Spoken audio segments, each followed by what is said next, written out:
To speak of the legacy of Jean Paul Sartre is already to risk misunderstanding him. Sartre did not want followers, a school, or a settled doctrine. He distrusted legacies that could be inherited without effort. What he leaves behind is not a system to be applied, but a pressure that continues to act on philosophy, politics, and individual life. Sartre's legacy begins with a refusal. He refuses the idea that human beings are defined by a nature, an essence, or a destiny. He refuses the comfort of moral foundations that absolve responsibility. He refuses the idea that history explains away what we do. And he refuses the fantasy that neutrality is possible in a world structured by power and injustice. These refusals are not abstract positions. They are demands placed on anyone who encounters his work. At the center of Sartre's legacy is a single, unsettling claim. Human beings are responsible without excuse. Not responsible in ideal conditions, not responsible when circumstances are fair, but responsible precisely when conditions are hostile, unjust, and opaque.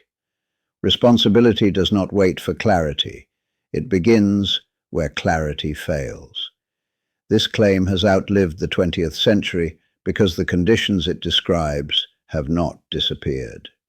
Sartre wrote in response to war, occupation, colonialism, and ideological catastrophe. But what mattered to him was not the uniqueness of those events. It was the structure they revealed. Individuals acting under pressure, forced to choose among compromised options, tempted to retreat into necessity, obedience, or despair. That structure defines modern life. Sartre's philosophy, therefore, does not age in the way doctrines do. It remains difficult because it refuses resolution. His work does not culminate in a final answer about how to live. It culminates in the insistence that living itself is an ongoing ethical exposure. This is why Sartre's influence is so diffuse. He reshaped existentialism by stripping it of romantic consolation. Freedom is not authenticity or self-expression. It is burden. To be free is not to do what one wants, but to be unable to escape responsibility for what one does. Sartre replaces metaphysical freedom with ethical weight. This redefinition continues to unsettle.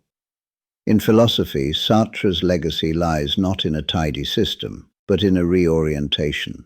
He forces philosophy back into lived situations. Ethics is no longer a question of rules applied from above, but of action taken under constraint. Ontology is no longer a study of being in abstraction, but an analysis of how existence presses on consciousness. This move permanently altered how philosophy could be written.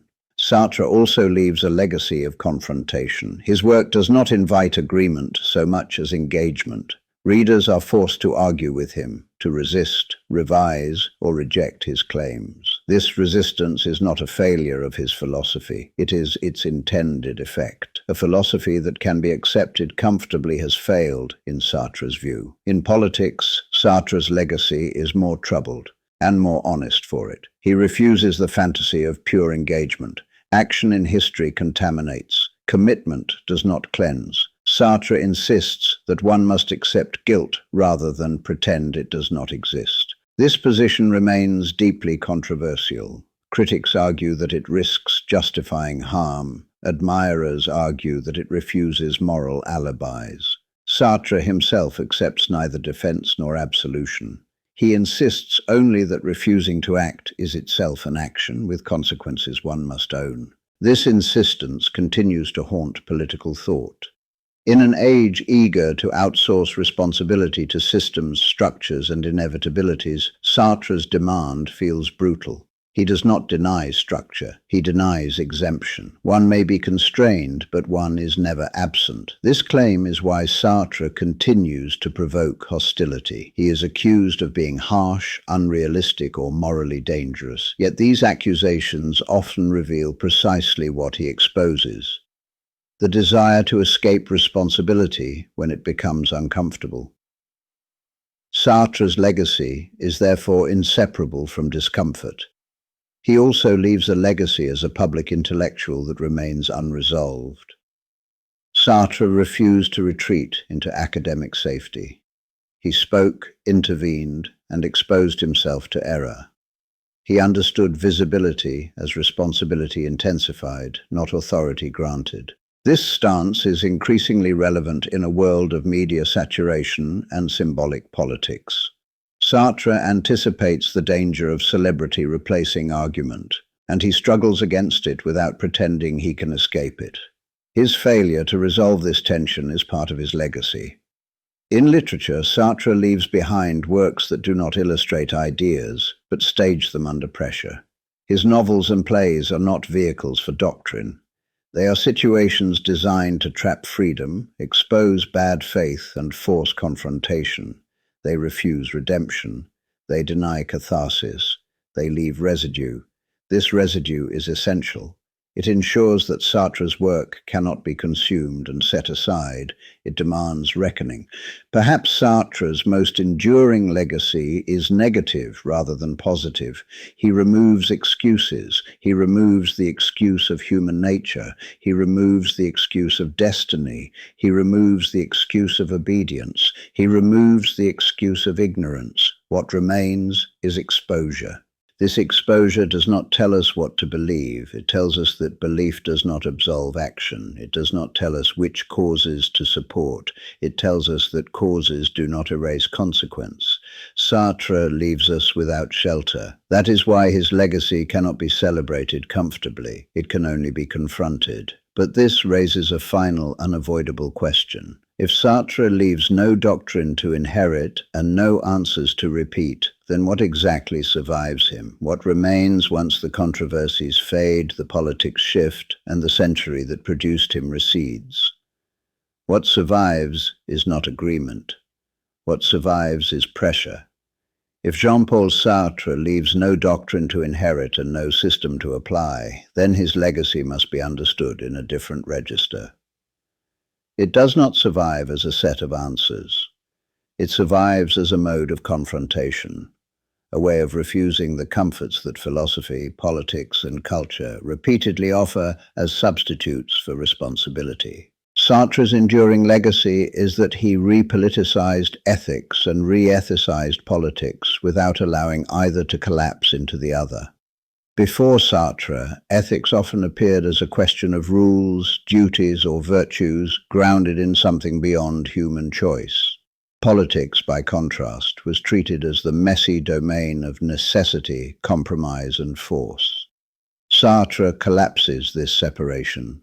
Ethics does not stand above history. Politics does not escape moral judgment. This collapse remains unresolved, and that is precisely why it endures. Sartre insists that there is no standpoint outside the world from which judgment can be issued cleanly. One judges from within action, from within compromise, from within risk.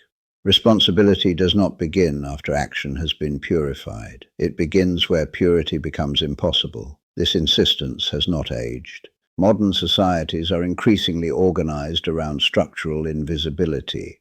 Harm is diffused through systems, supply chains, bureaucracies, and algorithms. Responsibility is distributed until it appears to vanish. Sartre's philosophy cuts through this diffusion with an uncomfortable reminder. Participation is never neutral. You do not need to intend harm to be implicated in it. You do not need to control outcomes to be responsible for your role. This is not a call to guilt. It is a call to lucidity. Sartre's legacy is often resisted because it refuses the moral economies that dominate contemporary life. Today, responsibility is frequently replaced by identity, alignment, or correct rhetoric. Sartre insists that none of these substitute for action.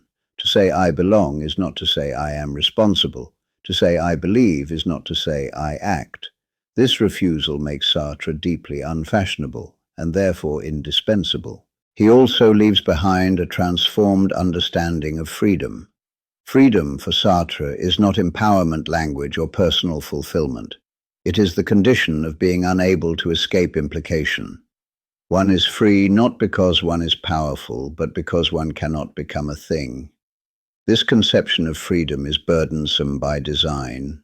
It denies the comfort of inevitability. It denies the relief of obedience. It denies the solace of being just one person. Sartre insists that these comforts function as evasions, ways of avoiding ownership of one's place in the world. This is why Sartre remains difficult to teach, to summarize, and to market. His ideas resist conversion into self-help or ideology. They do not promise liberation, they promise exposure to one's own contradictions, compromises, and evasions. In this sense, Sartre's legacy is not optimism or pessimism, it is seriousness. Seriousness for Sartre does not mean solemnity. It means refusing to lie to oneself about what one is doing. It means accepting that moral life does not come with guarantees, closure, or absolution. This seriousness is what links Sartre's philosophy, literature, and political engagement into a single legacy. His novels and plays stage freedom under pressure. His philosophy articulates why that pressure exists.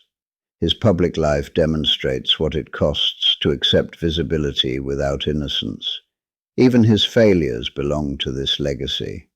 Sartre does not leave behind a record of moral triumph. He leaves behind a record of risk. He speaks where he might be wrong. He acts where outcomes are uncertain. He revises without pretending revision erases consequence. This refusal of retrospective purity matters. In an age eager to curate moral biographies, Sartre insists that responsibility cannot be rewritten after the fact. One must live with what one has done, not heroically, but honestly. This is also why Sartre's legacy cannot be separated from his critics.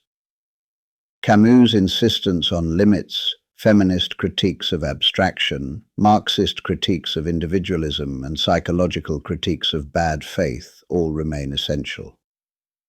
Sartre's philosophy survives not by defeating these objections, but by absorbing their pressure without collapsing.